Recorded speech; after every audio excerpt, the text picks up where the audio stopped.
Amazing. Thank you all so much for coming. This panel is called Marketing for Founders. Brief introduction of myself. My name is Irene. I am an angel investor and advisor to many projects in the space.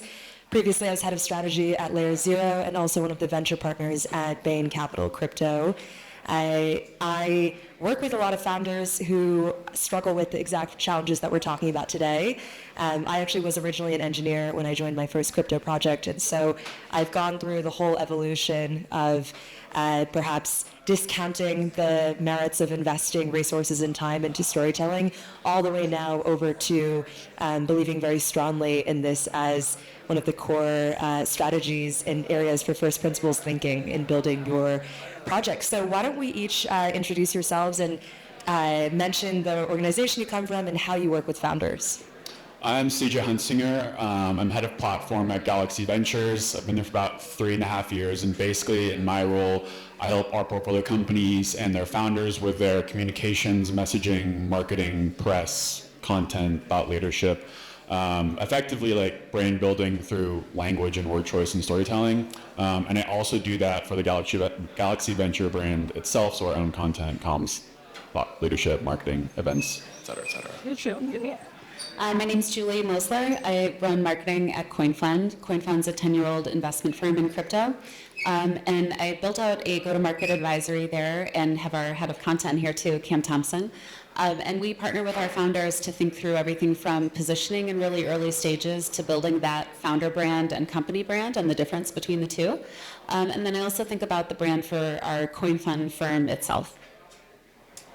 Hey, Diana Richter, run marketing for Consensus Mesh. Consensus Mesh is the original Consensus entity, so we have over 190 portfolio investments that Consensus has been investing in since 2015. We also have an accelerator program called Tachyon, and I do the same thing these guys do across our portfolio.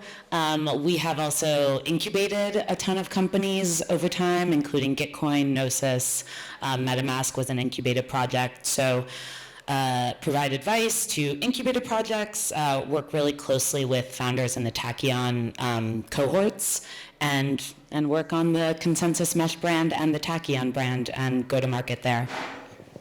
I've actually been very fortunate to either be on leadership at portfolio companies of these funds or have directed founders towards these funds. So I'm really thrilled to be on the panel with you guys.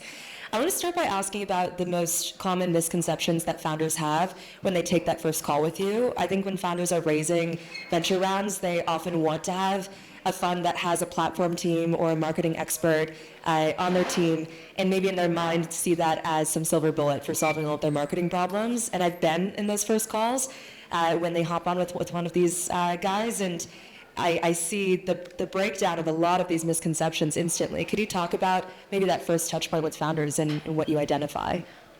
Sure, I can go. So I think misconceptions by founders is first off is correlated to what stage and vertical they're in. That aside, I think one of the most general and common misconceptions is that marketing is kind of like a last mile hire or like a last mile utility or a last mile like growth strategy. It's like, oh, we have funding, we've hired, we need to or are going to launch our product. Now let's hire marketing. But I think some of the most successful companies in our space and outside of our space have a founding team or early stage team that recognize that like top tier marketing leadership isn't just a brand building function, but it's a corporate strategy function. They know how to help like build a product roadmap. They know how to help strategize on which companies and protocols to partner with or to target partnering with, like what will drive user retention and which will then build like growth metrics, which can be used in marketing strategies. They know how to basically integrate marketing strategies before the strategies even ready to ship. So that way, when they're at a stage where they do need to execute some marketing strategies that will be successful, the proof in the pudding is already there because they're thinking about the corporate strategy, not just marketing strategy. Yeah, I mean, to take that a step further, we have founders that will come to us and say that marketing's not necessary at all. And I think some of this comes from ego, which is like, they have heard if you just build a product, they'll come. And I would say, I'd love to see you just go in a cave and through like telepathy, just tell people to go download this product, because it will never happen, especially in a decentralized industry. And so I think sometimes we don't realize that marketing is kind of everything. The brand is just the essence of the business, and it's every time you're engaging with a customer. So sales is marketing. Your first conversation with a customer is marketing. When you mess up, the way you respond to that crisis is marketing. So having that leader at the table very early on actually will shape where you apply resources and the decisions you make as a business. And that's just not a level of understanding that a founder would have or that I would expect. And so we really argue that the value of brand and the value of marketing will materially change the value of your business long term. I think it's really interesting in that first conversation with founders because, of course, agree with everything you guys are saying, but I also think that some founders will be so excited and they want to do everything and they want to, just address every audience and be on every channel. And so in that first conversation, I try to really narrow in on and hone in on, okay, what do you need to get done in the, near term? What are your deliverables to your other investors? What is this going to look like 5 months down the line, 6 months down the line, et cetera? And then try to prioritize because obviously when you're so early stage, and typically I work with very, very early stage founders, first check in, the prioritization is key. So I think that's where our role can really help them and understand, yes, a marketing lead can be wonderful, but you also might need someone who can just, roll up their sleeves and execute on, this very specific channel or, audience that you're looking to saturate in the early days. What are some of the guiding questions you guys ask to ground that first conversation? A founder comes in, says all their problems, is also very excited to fire off on 6 different channels. They think, let's also set up a Farcaster, let's do YouTube, let's try all these things I've seen Twitter threads about. How do you ground that conversation? I think the biggest thing is always like, what are you trying to do? And that sounds like such a basic question, but are we going after the first paying customer for, your product? Are we trying to convince institutional players that they need to take digital assets seriously? Because then we need to be playing in more corporate spaces, and we're going to apply a LinkedIn strategy, and we're going to go to the places that those decision makers are reading and thinking and mingling, and the conferences where they're going to be. If we need developers to activate, then we need to get really hands-on and get to know them and deploy educational materials. And you can see how those strategies deviate really quickly. So starting at the start and saying, what action do we want to affect and how are we going to measure that kind of informs all of the marketing funnel from there. I think another way of saying that is also just who's your audience. I mean, I know when I started at Consensus Mesh, our audience was absolutely everyone. And I, quickly was like, this actually isn't true and is impossible. And we have definitely tailored that. But I think some real deep workshopping, taking the time, if that's a day, if that's 2 days of getting the team together and building audience profiles. And that can be 1, 2, 3 people. And it can be as simple as, give them a fake name, give them an age, where do they live, what are they reading? That's marketing first principles that I think is often kind of bypassed because we exist in this space that needs to move so very quickly, but can really help ground and help you prioritize all of your efforts. I fully agree with everything they just said. The one thing I'll add on to it that's, I guess, maybe just a rebranding of it, no pun intended, is I just asked them, what are your business goals and what you're trying to accomplish right here? Because to your point about, trying to do that and this and this and that and audience segmenting and building all this out, it's what do you need to achieve in the next 30 days, 60 days, 90 days, 1 year, and focus on that because, this shiny object pandemic is, super real for early stage startups. So, they see their competitors or comparable companies being really successful at this marketing strategy or this, product marketing, event rollout. And it's I want to do that too, but it's but why? What are you going to get out of that? If you're not, put resources towards it, what are you going to see the ROI on that? And sometimes marketing is an art, not a science, but sometimes it is a science, not an art. So it's just what's the why of why we're doing this? And then it grounds the conversation pretty quickly. How do you guys think about mind share versus market share? A lot of my Porco founders often say, we don't have enough mind share right now. Our competitor is doing all of this. Look on Twitter, everyone's talking about them. But when I push them to talk about market share, there's very little data they can provide or substance there. But anxiety is what I hear and feel on the marketing front. How do you guys think about that? How do you navigate those conversations with the founders? I'll go. I guess I've actually never had that conversation with founders in those terms, which is interesting. But I think for me, it's like, especially as this term mindshare is getting a lot more popular in the space over the last weeks, months, et cetera, et cetera. I think it's also kind of like, what's on your mind share? Like, yes, people might be talking about you, but what are they actually saying? Because there's this slogan kind of like, your brand is what people say you are in passing conversations. So it's like say a company has a lot of mind share, but like what are they actually saying about you? Or vice versa. It's like maybe you actually do have a ton of market share, but no one's talking about you. It's like, okay, well, like, why is that? If you are doing a lot of marketing, why isn't it working? Is there parts of your product that are really successful with your customers, but for some reason your product team is telling the marketing team to talk about something else because it's like this new feature, but like in product testing, that new feature is actually not really receptive to users. So it's like you're trying to overcomplicate the campaign to build mind share to to basically match the market share you have. So it's, I guess to summarize that, it's kind of like if you have way more market share than mind share or vice versa, like why is that? Because in an ideal world, they should be like pretty similar. You know, if you're at number one market share, people should also be talking about you generally. So yeah, that's how I think about it, I guess. I mean, I think, I'm thinking of a few companies in our portfolio who they do not have a single customer that is on Twitter. They don't know what Kaido is. You will never find them on a leaderboard. And they actually prefer that we don't do any PR for them. They are very under the radar, and their customers are institutional. And that's fine. And they are making tens of millions of dollars in revenue with no effort whatsoever in crypto Twitter land. And that's cool. And when they ask if they should do a Vibes event or come to ETH Denver and spend $30,000 to sponsor a happy hour, the answer is no, of course not, because it is not going to convert to anything that is going to improve their bottom line.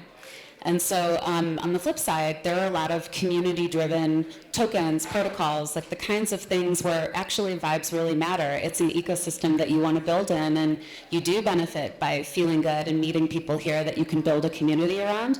So it continues to just come back to what is the business trying to do, how do we measure growth, and how do we think that that will become a long-term relationship with that customer. And in that case, mindshare converts really easily, but sometimes it does not. That example is a really interesting one because I'm going to assume based off of the revenue metrics that this is likely a company that's not launching a token. It's an equity-based business, is that correct? For the time being. Yeah.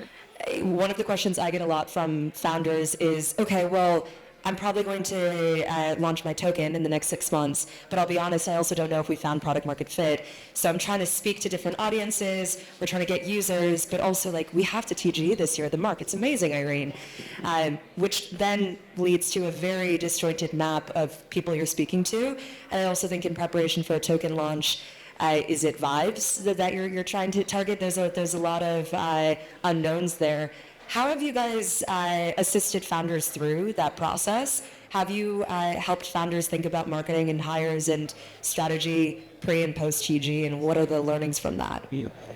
I'll just say I was speaking with one of the founders in our portfolio last night about their TGE and how difficult it's been for them. Like they just continue to announce incredible partnerships, incredible metrics that are proving there's real traction there, real growth.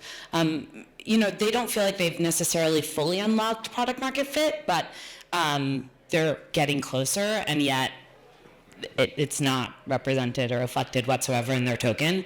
And frankly, I didn't know what to tell him, and I'd be really curious what you guys have to say, because, I think that's maybe when you need to think about who you have within your team that is speaking to those various audiences and how you understand those audiences, and understand what they're looking for, and really do some proper segmentation, and that might lead to hiring, a meme lord, or whatever it might be. But I was at a loss because most of the companies in our portfolio are close, but not there yet, and I think they're all really scared. So that was just an anecdote. I'm like having flashbacks to myself being in a project where we got forced to launch a token too early, and it just was like disastrous because we knew we were not ready.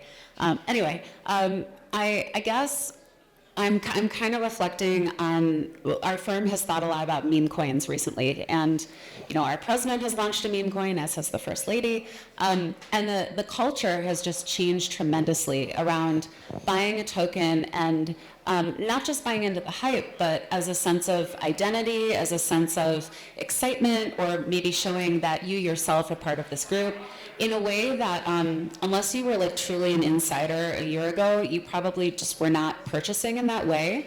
And so I don't know that I have a crystallized opinion yet, but I do think there is a better chance of you launching something today without product market fit and continuing to market to that group, because marketing shouldn't be one and done anyway. So if you were to launch a token and then just continue to show momentum and saying, we're building in public, and we did this 2 weeks from now, and now in a month we're doing this, I could see how you would retain those token holders while you were still figuring out PMF, if that makes sense. And maybe a year ago that wouldn't have been an acceptable thing to do.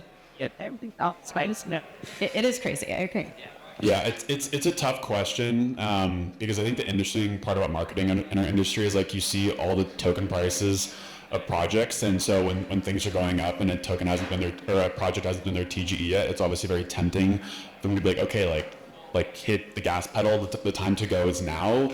But there's this funny slogan in Web2 startups, so it's like, if no one noticed that you launched, you can just like launch again, but you can't do that with a token. And so I try to help our founders like think about how much time they can like buy themselves to launch a token, because you basically can't like relaunch it, and it's really hard to rebuild momentum if people just kind of see like a zombie token just sitting and floating there without churning out pretty impressive and sticky product partnerships. But even to your point, like sometimes that just isn't enough to get people excited.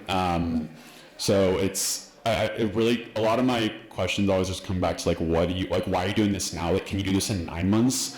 And if there's also the slogan of like, time in the market is better than timing the market. So if you're launching a TGE moment because you see that things are going up, like you actually might be like on the back half of that, and then it could backfire. And so kind of rushing things out because you're chasing trends or chasing prices is also kind of a bad marketing strategy, because being ahead of a trend is obviously better than being behind it. So I try to ask them these questions to really see like, yeah, say it's happening in 6 months, like, can you do it in 9 months? Can you do like in 12 months? Like why are you doing the token now? Because you can really only launch it once, and people can just see that it's sitting there in a good way or a bad way. Also the only thing out of all the things we just mentioned, like one of the only things in your control is your relationship with your customer and your community. And you can talk to them and build that as much as you want, even when like the market's in the toilet. So, you can wait and wait and wait.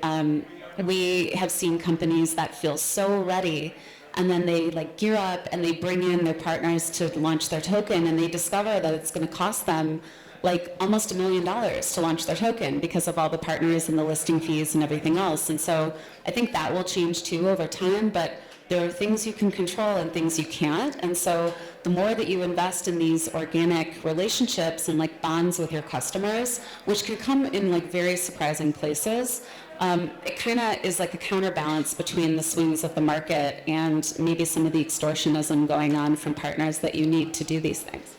I always appreciate hearing from investors or partners at funds that they encourage their founders to actually push out the token launch for as long as possible. That's not true of every fund in our space, and I actually think many projects are forced to launch their token earlier because of the people on their cap table. And I was like so pleased that, for example, at Layer Zero, we waited for as long as possible before launching the token. It's effectively your company going public, and so you look at your team, you look at your infrastructure internally, the maturity of your company. Is it ready to go public the way that, say, like Robinhood or Facebook went public? And if it's not, get yourself more time. It's astonishing to me how many teams are still very ragtag and pull the trigger because, like you say, they see the trends going up and they can never do it again. It's a watershed moment before TG and after TG. I think with the last 10 minutes that we have, the topic I really want us to discuss is hiring. Founders, I'm sure, ping each of you asking, can you refer me one great CMO? And I'll start by saying this. I think that it's a huge mistake to immediately try and hire a CMO. Oftentimes, a really high EQ, strong verbal communicator, mid-level marketing hire will solve the problems you're looking for, and they can grow with you and also execute a lot more. I'd love to hear from you guys about the hiring needs you're seeing right now, how you have been assisting these founders, and then we can go from there to talk about tactics. I get asked almost every other day about marketers to hire. It's honestly insane. And there just isn't enough talent to go around. And the best marketers are probably sitting in a place that's very tough for them to leave. And so when it comes to hiring, it's like kind of to your point about like that mid-level hire that can actually be like a superstar at one specific thing that your business really, really needs. It's like, do you need to do like really like deep research papers on your space because you have institutional clients? Or do you need to be running more like a DGen Twitter 24/7? Do you need a really strong community manager on Discord? Like what is like that really specific need that your company needs on a marketing side that will actually move the needle forward? Because terms like marketing lead or CMO or generalist like get kind of thrown around. It's like, I need someone to run our events and run our thought leadership and run our content and run our sales funnels. But it's like, you're not going to find someone who can do all of that at an all-star level that is also probably early stage startup affordable. In fact, I hope you don't for that own candidate's sake. They should be compensated well if they can really do all of that. So I really try to get to the bottom of like what they need the marketing candidate to execute on day one, and have them think through like what does success look like for you, because a lot of portfolio companies of ours and other startups in this space that I've talked to like actually don't know how to think about marketing success. It's like they think about what they need because they see like what other projects are doing and how what's working for other projects, but what might work for like a Series B protocol is not going to work for like a seed stage institutional company, and vice versa. So I'll ask them all these questions, and then I honestly will interview candidates for our portfolio companies, because sometimes our more technical leaning founders like don't necessarily know like which questions to ask or how to evaluate the answers. Simple things like what successful marketing campaigns do you really like and why? And some founders might be like, that sounds great, but it's like, but why did the candidate point out those campaigns as successful? What did success look like for those candidates? How could they mirror that for your company? What is not mirrorable for your company? How can they build out a marketing roadmap today to build out those campaigns 2 years from now? So on and so forth. So it's a long-winded way of saying like basically specifying what they need the marketing hire to do in the first 30, 60, 90 days. So you can hire for that, and then ideally have someone interview the candidates alongside them so they can really dig into the weeds of like how the candidates think so they can be applied to that company. There are a few tactical things I want to extract out of what you just said. I think the first one is if your project has a very strong cap table, tap the investors you trust and people like CJ on their team to help with the interview process. Most founders don't realize that that's a way you can use your investors if they're equipped in this category. I also think the question that you asked of what is mirrorable and what isn't is a really great interview question. It tests critical thinking, like right there on the spot. And oftentimes I think the sort of like B and below players I see in marketing in our industry, I maybe lack the ability to actually discern what is mirrorable and what is not. And I love that example. Anything else you guys want to add? Margaret? No notes. Crushed it. I can tell you a few things not to do. I think that especially early stage, of course you can't bring in a $200,000 a year, heavy hitter in marketing. But it also does not help you to bring in 5 or 6 $50,000 ICs either, because they are not going to be able to self-organize, and there's sort of no common strategy or theme. And that becomes very frustrating for everyone. And eventually, they will move on. It's not a great experience for them. And also, it tends to be that lower cost hires are not going to put forward like the impressions or the impact that you're expecting from that team. So it's just all around not great. And if you multiply that out, you wind up paying the $200,000 anyway. So it would have been better to save up a little bit, invest in that one person who's just entering like mid-level in their career, has some wins under their belt, and can grow with you, who's like a team of one and will eventually help you grow out that team. So that would be a better way to do that. And at CoinFund, when you mention a head of marketing or a CMO, it's such a serious role to us that it's sort of required that you sit with us, go through the job description. It's not a kitchen sink role. They cannot do everything. Not effective. There's a lot of things you can outsource. But most importantly, we want to know that that person is going to have the resources to do their job. And if you go back to Web 2 and the title of a CMO, this person was meant to drive growth. They often oversaw sales. It's a C-suite position. And understood, that hasn't always been the case in crypto, and it doesn't have to be. You can apply any title that you want. But what you're asking for is somebody who's going to embody the brand and grow your business. And so either way, being aligned on what that function is going to do and how success is going to be measured is probably the most important thing. Plus one. What I think is really interesting, and this kind of contradicts what you guys said at the very beginning of this panel, but previous to crypto, I worked in direct-to-consumer, early-stage startups, always like right between seed and A. And I was always brought in as a director level hire. There was no CMO, there was no VP. Most of these companies didn't really have marketing at all, didn't really do paid marketing for consumers until a year or 2 years in, when they really did feel like they had product market fit.